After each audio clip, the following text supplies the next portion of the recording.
Union carbide वाली दुर्घटना के बारे में सारे देश को ये बताया गया है कि ये अचानक से भोपाल में उनके कारखाने से गैस रिस गई, मिथाइल आइसोसाइनेट, और लोग मर गए। लेकिन उस यूनियन कार्बाइड के काम में बहुत गहरे में उतरा और इस कंपनी के बारे में बहुत केस स्टडी का काम मैंने किया मेरे विद्यार्थी जीवन में।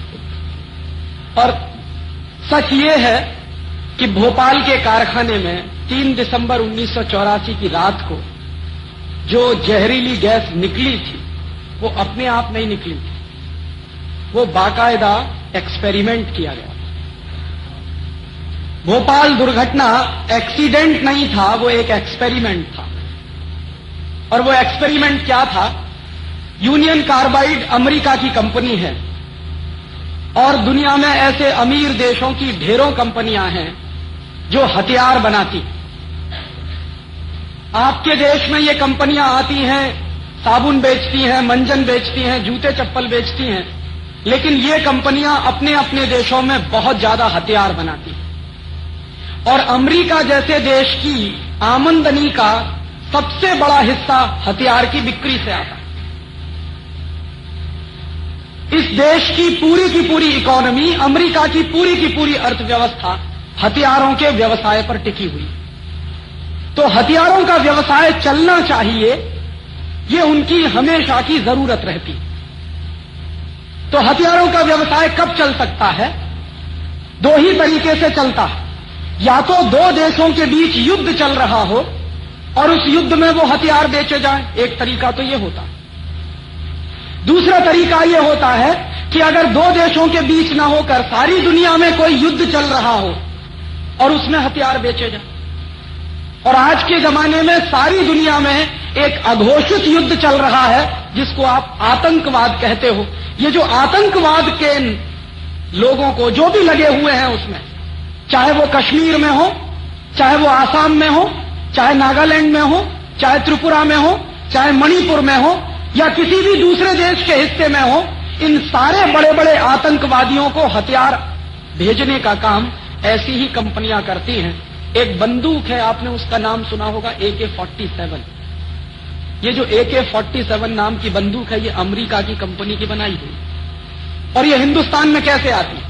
पहले अमेरिका की कंपनियां उसको चीन में बेचती, चीन उसको पाकिस्तान को देता और पाकिस्तान के माध्यम से फिर हिंदुस्तान में आता। और हर साल अमेरिका और यूरोप के बहुत सारे देश लाखों करोड़ रुपए का हथियारों का व्यवसाय करते हैं। और हथियार 2 तरह के होते हैं। एक तो वो हथियार होते हैं जो बंदूक की तरह के हैं, तो गोला बारूद की तरह के हैं। लेकिन आज की दुनिया में कुछ खतरनाक किस्म के भी हथियार बनते हैं जिनको हम केमिकल बम कहते हैं। और ये जो केमिकल बम होते हैं, वो केमिकल बम तोप के गोले से कुछ भिन्न तरह के होते हैं। उनमें जहरीली गैसें भरी जाती हैं और वो जहरीली गैसें जब बम फटता है तो पूरे वातावरण में फैल जाती हैं और वो वातावरण में जो भी आदमी सूंघेगा उस गैस को वो मर जाता है। तो तोप के गोले से ज्यादा असरकारक होता है केमिकल बम। और अमेरिका की ढेरों कंपनियां केमिकल बम बनाती हैं और उन केमिकल बम को बनाने के लिए 2-3 जहरीली गैसें इस्तेमाल होती हैं। एक गैस है, उसका नाम है फॉस्जीन, दूसरी गैस है, उसका नाम है मिथाइल आइसोसाइनेट, और ऐसी 2-3 और गैसें हैं। तो ये जो भोपाल के कारखाने में गैस निकली थी वो मिथाइल आइसोसाइनेट थी। और मिथाइल आइसोसाइनेट गैस का ये टेस्ट करके देखना हो कि ये कितने लोगों को मार सकती है, ये अमेरिका में नहीं किया जा सकता, क्योंकि अमेरिका में वो मानते हैं कि लोगों की जिंदगी की कीमत बहुत है, इसलिए अमेरिका में नहीं कर सकते। और अमेरिका में ही नहीं कर सकते, अमीर देशों में कहीं भी नहीं कर सकते इस तरह के एक्सपेरिमेंट। कारण क्या है? कारण उसका एक सीधा साधा है कि उनके पर्यावरण के कानून बहुत सख्त हैं और सरकारों ने कुछ ऐसी व्यवस्थाएं बनाई हैं कि वहां के लोगों की हत्या नहीं होनी चाहिए कोई भी एक्सपेरिमेंट करने। तो ऐसी कंपनियां ऐसे प्रयोग करने के लिए, जहरीली गैसों के प्रयोग करने के लिए हिंदुस्तान जैसे देशों को तलाशते हैं। और यही हुआ था भोपाल।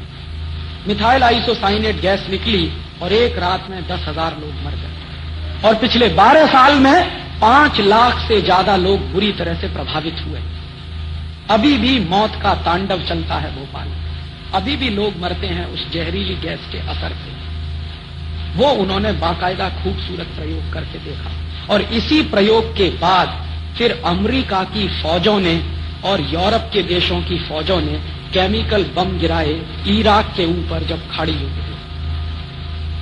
खाड़ी युद्ध में वही गैसों के जहरीले बम, वही केमिकल बम उन्होंने गिराए और उनको बराबर उसके परिणाम मिले। लेकिन बम गिराने से पहले के जो प्रयोग किए गए वो हिंदुस्तान जैसों में, ब्राजील जैसे देशों, चिली और कोस्टारिका जैसे देशों, कोलंबिया जैसे देशों, ऐसे गरीब देशों में जहां की सरकारें बिकाऊ होती हैं, वहां पर इस तरह के एक्सपेरिमेंट किए जाते हैं। तो ये जो भोपाल में जो कुछ हुआ था वो ऐसे ही दुर्घटना नहीं, वो हिंदुस्तान के लोगों पर किया गया एक्सपेरिमेंट है।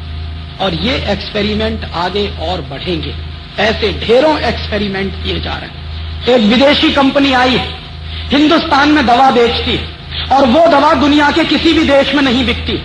अभी तक उस दवा के ऊपर कोई क्लिनिकल टेस्ट नहीं किया गया है, कोई क्लिनिकल ट्रायल नहीं किया गया है, लेकिन यहां के लोगों के ऊपर उस दवा का क्लिनिकल टेस्ट और क्लिनिकल ट्रायल हो रहा है। उस दवा का नाम है नॉरप्लांट, बहनों के ऊपर हो रहा है।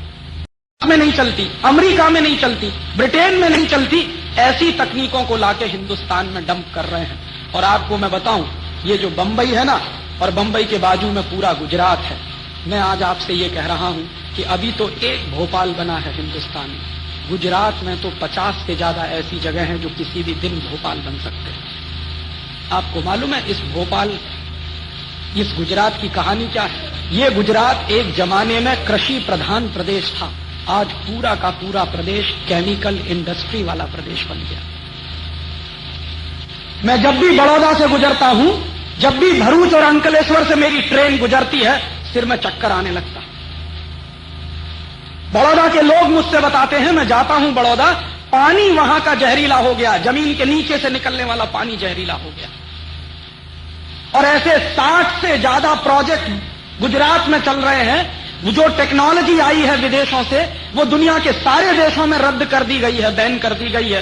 वो टेक्नोलॉजी गुजरात में लाई गई है, तमाम जगहों पर उसके कारखाने चल रहे हैं, और पर्यावरण का प्रदूषण ही नहीं बढ़ रहा, लोगों के मौत की तैयारी हो रही है। किसी भी दिन आपको पता चलेगा कि दूसरा भोपाल कहीं बड़ौदा में बनेगा या बड़ौदा के आसपास बनेगा। और एक बार बच चुका है, बड़ौदा के पास जो बड़ा प्रोजेक्ट है केमिकल टेक्नोलॉजी वाला, एक बार उसमें ऐसी दुर्घटना हुई। भगवान की कुछ ऐसी कृपा थी कि उस दिन हवा जो थी वो बड़ौदा से बाहर की तरफ बह रही थी। अगर हवा बड़ौदा शहर के अंदर की तरफ बह रही होती तो बड़ौदा नहीं रहता। इतने खतरनाक प्रोजेक्ट इस देश में आए, और ये सब टेक्नोलॉजी के नाम पे लाए गए, और ऐसे जगह जगह विनाश के कारखाने खड़े किए जा रहे हैं। और ये सारी की सारी केमिकल इंडस्ट्री वहां से बंद की जा रही है, यूरोप के देशों से, अमेरिका के देशों से, और उसको हमारे यहाँ लाके लगा रहे हैं। मुझे दर्द बहुत है अपने दिल में भोपाल का, क्योंकि 12 साल हो गया है, अभी तक किसी को न्याय नहीं मिला। हमारे जैसे लोग 12 साल से, मैं तो मेरे विद्यार्थी जीवन से ये मांग कर रहा था कि वॉरेन एंडरसन, जो यूनियन कार्बाइड कंपनी का सबसे बड़ा ऑफिसर, उसको लाके हिंदुस्तान में गिरफ्तार करके मुकदमा चलाया जाना चाहिए। लेकिन आज तक किसी सरकार को फुर्सत नहीं है उसको गिरफ्तार करने की। इस देश में न्याय की पद्धति क्या है? आपकी आंखों के सामने, मेरी आंखों के सामने हजारों लोग मरे हैं, लाखों लोग मर रहे हैं, लेकिन उनको हम न्याय नहीं दे पा रहे हैं। ये कैसा न्याय? ये भोपाल में हुआ है और अगले तमाम जगहों पर होने की तैयारी है। इसलिए मैं आपको चेतावनी दे रहा हूं कि ये भोपाल एक नहीं है, हिंदुस्तान में 60-70 भोपाल बन सकते हैं किसी भी दिन। जिस दिन वहां इस तरह के एक्सपेरिमेंट होने शुरू हो जाएंगे, वो भोपाल बन जाएंगे, क्योंकि वो मानते हैं कि हम और हमारे जैसे लोग तो विदेशी कंपनियों की लेबोरेटरी के चूहे हैं, हमारी तो कोई औकात नहीं है, हमारी तो कोई हैसियत नहीं है, मरे तो मर जाएं। और उससे भी ज्यादा दुख मुझे दूसरी बात का होता है कि भोपाल में जो हजारों लोग मर गए, हमारे दिल में कहीं हलचल नहीं हुई है। सारे देश ने शांति के साथ इसको देखा। सरकार बिक जाती है, समझ में आता है, कोर्ट कुछ नहीं करता, समझ में आता, लेकिन देश के लोग इतने मरे हुए हैं कि मेरा भाई मर गया, मेरे पड़ोसी मर गए, लेकिन हमारी आंखों का पानी भी नहीं उतरा। जानते हैं ये क्यों हुआ? ये मैं मेरे भाषण में जो कह रहा, सिर्फ दुर्घटना नहीं, भोपाल एक चेतावनी है कि अगले कुछ वर्षों में अगर हम नहीं जगे तो हिंदुस्तान में जगह जगह भोपाल बनेगी।